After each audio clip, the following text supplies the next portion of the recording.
Why Mojo?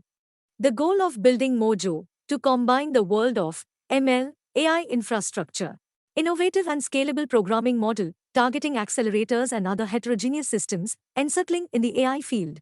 Mojo is a superset of Python, and to embrace the CPython implementation.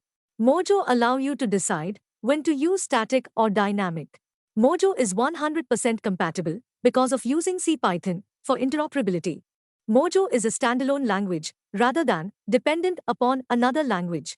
Mojo is required because of Python's well-known problems, most obviously, poor low-level performance.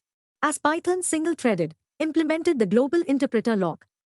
Mojo is built on embedded domain-specific languages. Mojo uses Python-like syntax. They can be easier to learn than a novel language. Unlike Python's DSL, Mojo get integrated with debuggers and other workflow tools. To get more insights, subscribe to our channel.